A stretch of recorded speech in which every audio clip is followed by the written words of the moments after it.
of lies and failing to live up to its promises on key issues affecting Kenyans. In a subtle response on Friday, when he attended Tangaza University's graduation in Nairobi, Ruto called on all leaders, clergy and Kenyans to stick to the facts when engaging in public discourse, warning that people can become victims of the things they accuse others of doing. Now, on Thursday, the bishops called out President William Ruto's administration for what they termed a deeply entrenched culture of lies, corruption, unfulfilled promises, and misplaced priorities. It is very gratifying that we are here today to do this together. And I want to ask all of us, leaders, the clergy, Kenyans, to work together towards a nation that we can all be proud of. And even as we engage in public discourse on matters that are important to the people of Kenya, we must be careful to be factual, lest we become victims of the things we accuse others of doing.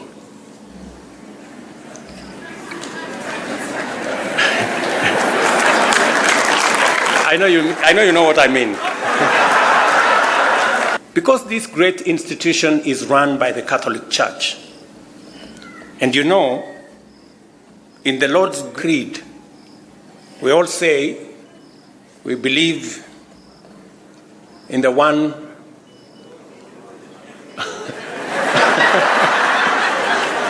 Holy Catholic Church.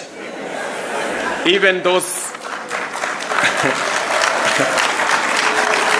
those of us who profess other faiths.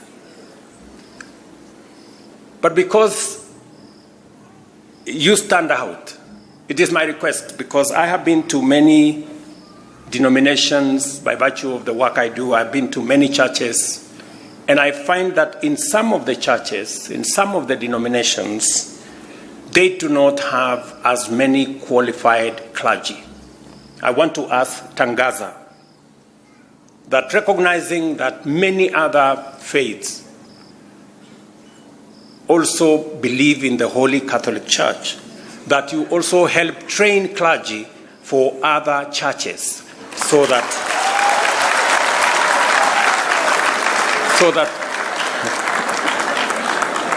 our Christianity is founded on solid understanding and knowledge of the Word of God.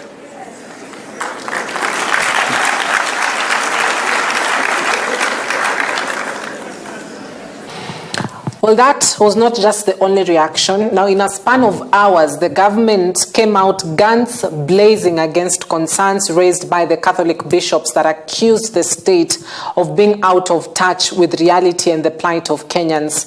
In an attempt to save face, government officials sent out a number of statements last night to quell the proverbial storm raised by the bishops, a clear indication of how the bishops rattled the state. Now, the Ministry of Health, led by the Cabinet Secretary for Health, Dr. Deborah Mulongo Baraza, sent out this statement and said the bishops raised concerns, or actually initially the bishops had raised concerns of billions that the defunct National Health Insurance Fund owes faith-based organizations, hospitals, noting that it is an issue they have constantly raised with the president to no avail. That statement necessitated a response from Health CS Deborah Baraza, who noted that the government is committed to settle its debts. She explained that the state paid 7.58 billion shillings to settle the outstanding debt out of the 19 billion shillings that accrued in the past decade. Now to the security sector, where the Inspector General of Police Douglas Kanja also criticized the clergy for overlooking the measures taken by the service to address the cases of abductions, torture and killings that have occurred recently. The IG noted that a specialized missing persons unit and gender desks were formed to address the issues. Further, he noted that the police have made 1,552 arrests countrywide whose cases are being pursued. He also said cases where police officers have been implicated are being probed by the Independent Policing Oversight Authority, IPOA, in collaboration with the Director of Public Prosecutions.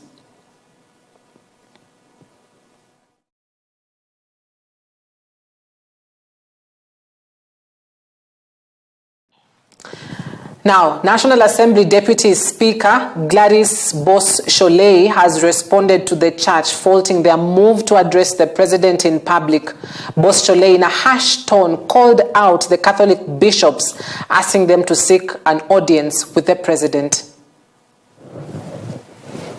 If my bishop believes that there are things that are going wrong, they can actually seek an audience with members of parliament and castigate us and tell us the direction that we should go and to pray for us.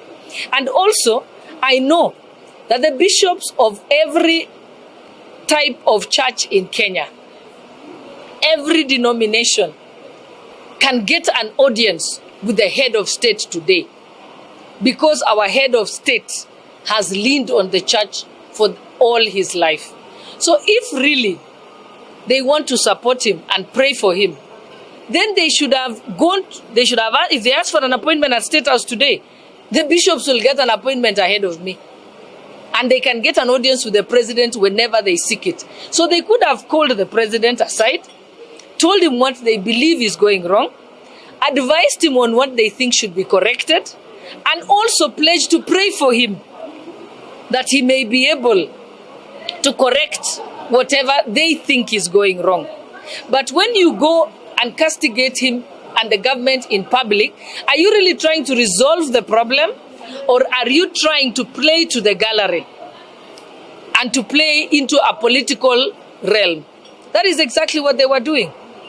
Because I also believe, even when I have done something wrong, my pastor is not going to go on public television or in front of the church in the pulpit and castigate me. He will ask to see me in his office in church, or he will ask to visit me at my home, and he can be able to tell me off there in my own home, privately, because that is what somebody does when they want to correct you. The bishops are our parents. They are our spiritual parents. Yes, they can correct us, we don't refuse. But to go and say it in public and then to make alarming statements that there is anxiety in the country, there is corruption in the country, without stating what exactly is corrupt. If politicians are corrupt, it's very simple. The head of the Ethics and Anti-Corruption Authority is Bishop Oginde.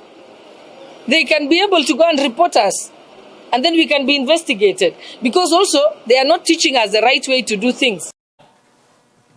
Wiper Party leader Kalonzo Musyoka on Friday commended the Kenya Conference of Catholic Bishops for calling out President William Ruto's regime. Speaking at a press conference in Nairobi, Kalonzo said that the Kenya Kwanza administration had corroded the basic core principles of the Kenyan people. This came against the backdrop of the criticism of the government unleashed by the Catholic bishops over unfulfilled promises, lies, and human rights violations, including abductions. We can do better. But with this regime, they have absolutely no idea what is happening. Instead, they are abusing bishops. they are actually literally abusing bishops. Because if you also don't respect our spiritual fathers, where are you going to get blessings from? And we want to urge them to just stop the insolence and the intolerance that they are showing to criticism. Stoning the bishops or trying to kill the messenger will not change the message. We stand by the bishops, particularly Bishop Muheria, who has been targeted, and we stand by the church, we stand by the truth. And we want to tell our colleagues in government that what the bishops have said is what the Gen Zs said, is what the millennials said, is what the opposition is saying, is what the international community is saying. Stop the abductions, stop the corruption. So name calling or trying to intimidate the bishops will not change the truth. I want to urge them to just stop the insolence and the intolerance that they are showing to criticism. Stoning the bishops or trying to kill the messenger will not change the message. We stand by the bishops, particularly Bishop Muheria, who has been targeted, and we stand by the church, we stand by the truth. And we want to tell our colleagues in government that what the bishops have said is what the Gen Zs said, is what the millennials said, is what the opposition is saying, is what the international community is saying. Stop the abductions, stop the corruption. So name calling or trying to intimidate the bishops will not change the truth. Address the issues, stop the insolence, stop the intolerance. At the same time, Kalonzo Musyoka has vehemently opposed the government's plan to vaccinate over 22 million livestock across the country. Addressing the press on Friday, Kalonzo, in a strongly worded statement, accused President William Ruto's administration of advancing a sinister foreign agenda aimed at harming Kenyan citizens through the vaccination program. He urged Kenyans to reject the proposal, claiming the vaccines would alter the genetic structure of livestock, ultimately causing animals to cease emitting methane gas into the atmosphere. The plan, which has the full support of international research institutions, wants to introduce gene-modifying drugs into Kenyan bovine livestock in order for them to ostensibly, quote-unquote, cease emitting methane gas into the atmosphere. As a people's loyal opposition, we reject these experiments in toto. Let everyone know that we will resist them to the very end. We ask our fellow Kenyans to join us in opposing the proposed vaccinations, which clearly hurt our animals and endanger our people. We have also been reliably informed on incontrovertible scientific authority that these vaccines will alter the genetic structure of our animals. After 1 or 2 generations of vaccines, up to 36 months, reproduction of new life will begin to be plagued by issues. These issues include, but are not limited to, the birth of animals with severe biological malformations as a result of genetic manipulation. There will also be the difficulty of the animal's incapacity to reproduce completely. Some of these negative side effects will eventually be passed to human populations via the eating of contaminated animal farm produce. Calling Kenyans to action by our presence today at this press conference. We urge you to oppose this nefarious act by this dangerous and unpopular regime. Pastoralists and other livestock owners have a responsibility to preserve their animals and livelihoods. Do not allow anyone to get near your animal under pretense of vaccination. Amedanganya sisi mpaka sasa ameenda kudanganya ng'ombe. Na Wakenya wasipochunga tutaanza kuona ng'ombe imezaliwa ikiwa na mikia miwili kama waipa ya gari, moja pande na ingine pande. Raila Odinga has condemned members of parliament for attempting to overstep their constitutional roles in the ongoing standoff between the National Assembly and the Senate over the Division of Revenue Amendment Bill of 2024. In an address, he criticized members of parliament for trying to control funds allocated to executive projects, arguing that this interferes with the separation of powers outlined in the Constitution. Odinga warned that members of parliament's attempts to control these funds threaten to erode the established governance framework and lead to an accountability crisis, maintaining that their primary roles are representation, legislation, and oversight, not execution or implementation of government programs. The fuel levy fund is supposed to be used for maintenance of roads at the national level and at the county level.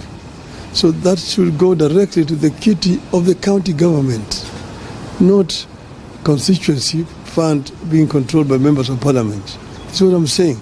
It is the members of parliament are not supposed to be executing things. The members of parliament are supposed to be oversighting. But if an MP himself is the executor, you have a situation where MPs themselves are the contractors. I know examples where you find a president going to launch a road, the contractor is a member of parliament. So if that's not a conflict of interest, I don't know what conflict of interest is. It is embarrassing, very embarrassing indeed.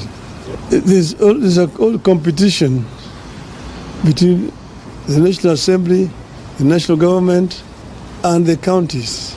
See, there are people who don't believe in devolution, people who really prefer a unitary system of government. They think that governors are an unnecessary burden. They would rather deal with DCs. And you see this attempt to resurrect the provincial administration, which actually under the constitution was supposed to be replaced by the county government. But we are dealing with people who do not want devolution.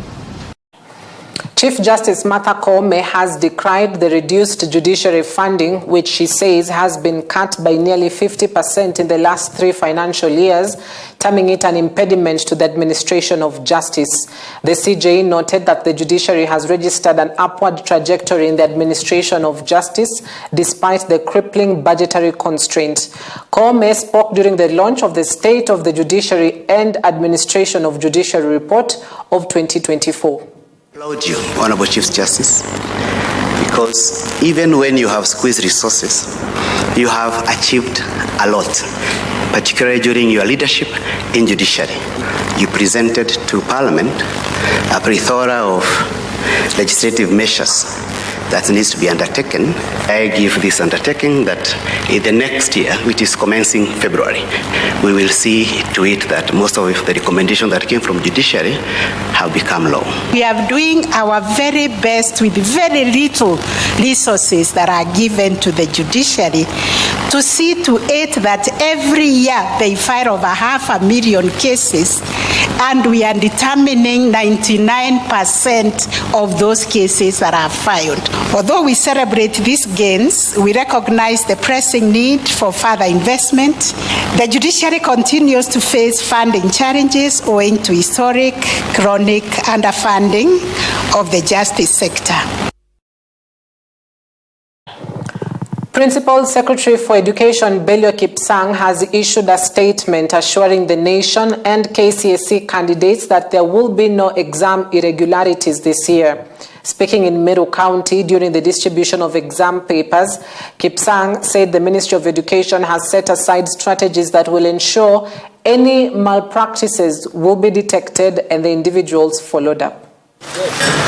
One thing I want to affirm is that our exam has not leaked, because an examination leakage is where people get exposure to the exam maybe a day or two early. What we have been having is what we call early exposure, where people receive the papers the same they are receiving here. Once they are in school, as they distribute to the students, somebody takes a photo of the paper that already has been opened. That one is not a leakage, it is an early exposure. And this year, we totally changed strategy in our examination, and all our exams are personalized. Each exam is to an individual. So when a student allows their paper to be, a photo to be taken of their paper, then that paper is traced to an individual.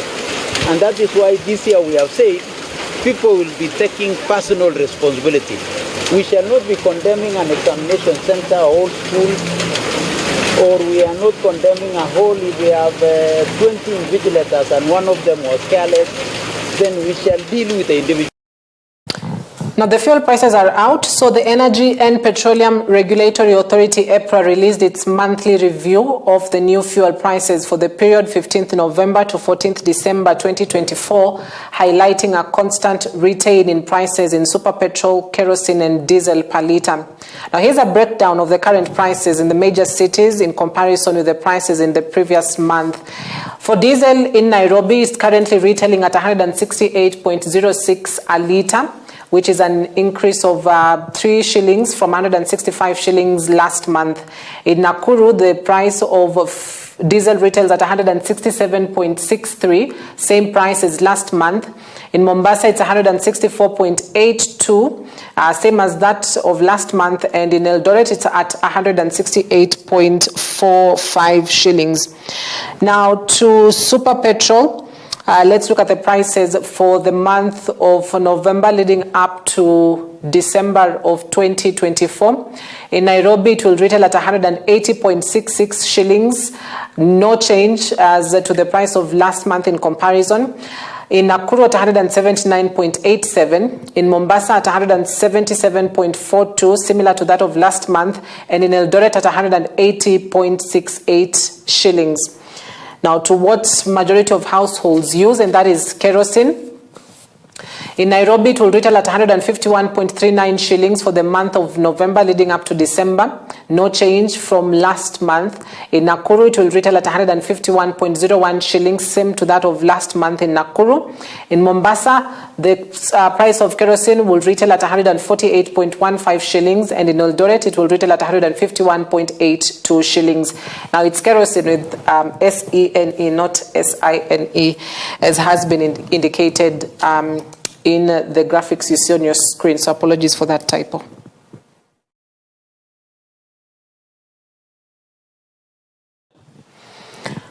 Now, Prime Cabinet Secretary Musalia Mudavadi has clarified the privileges and immunities extended to the Gates Foundation, saying they are meant to facilitate seamless operation of international organizations. He explained the privileges and immunities, that is for the Bill and Melinda Gates Foundation, Order 2024, published in the Kenya Gazette dated October 4th, saying that it is geared towards impactful programs in the country.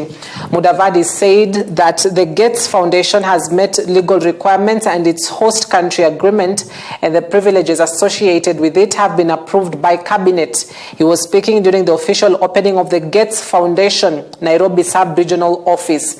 By streamlining operations for development partners, he affirmed that the government ensures that aid and innovation reach those in need when they need it most. We take the concerns of our citizens seriously. I wish to clarify with utmost respect the rationale behind our decisions. Diplomatic privileges and immunities are tools, not trophies. They are meant to facilitate the seamless operation of organizations that advance public good, much like the foundational principles of the Vienna Convention. These privileges are not a blank check, but are carefully calibrated mechanism to enable organizations like the Gates Foundation to deliver impactful programs without bureaucratic hindrance. Your financial and technical support to the health sector has helped to improve access to quality maternal and child health, HIV, AIDS, and malaria programs.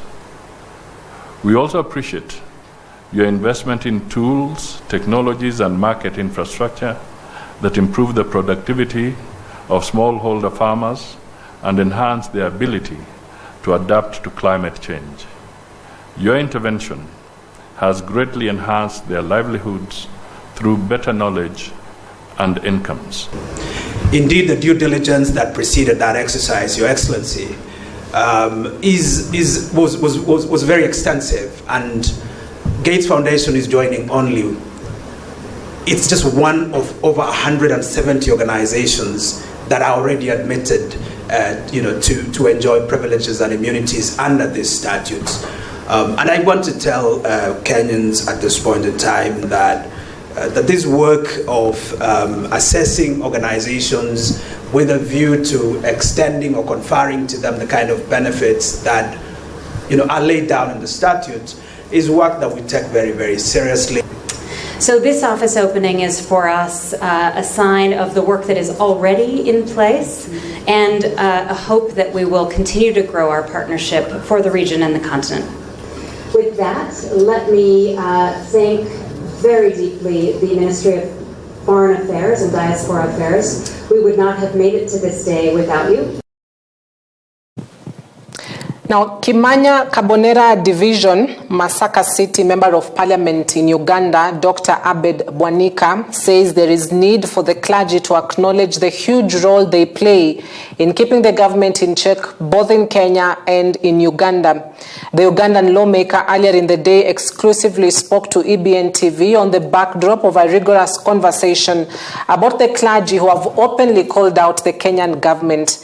Dr. Abed Bwanika also notes the sharp contrast between activism in Kenya and Uganda, saying the 36-year presidency of Uganda's President Yoweri Museveni has also hindered the freedom of expression in Uganda.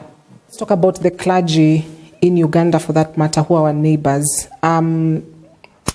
Where would you say things are at the moment for the men of cloth in Uganda in terms of also really taking up that role as the first estate and just also bringing out their voice and talking about issues that are affecting Ugandans? The clergy everywhere apart from Uganda, they are supposed to be the voice for the communities in terms of the shared values. Yes. They are values that bring the nation together. They are also important commitments that governments make, especially if it is a democracy. So the clergy is expected to voice out when a government is not moving in the right direction. Mm-hmm. But not only when they are not moving in the right direction, they are also supposed to give guidance in terms of directions. And that's what clergy is all about when you interface with politics. Mm-hmm. But in many cases, you'll find our Ugandan case is completely a different one. Yes. We are talking about a government president that has been in power the last 39 years. Mm-hmm. So the handling is completely different, but they are doing their best. They have space on radio, space on TV, and many times they interface with the government. And you're going to have a national prayer breakfast, yes, where the religious leaders, the clergy go in, and they have opportunity to air out what they think. Their voices on behalf of the people of Uganda. They do that. We see them very active when it is electioneering year. Yeah. They tend to guide their communities because they are the prefects for these communities. And I think this has been a very, very important input from the clergy, from churches, from the Muslim community, guiding their communities where to go in terms of making decisions. And I think they have done a huge contribution. Right. Have we seen instances where the government pushes back on the clergy and there's sort of a line drawn on things you can talk about as a church and things you're absolutely not allowed to talk about as a church?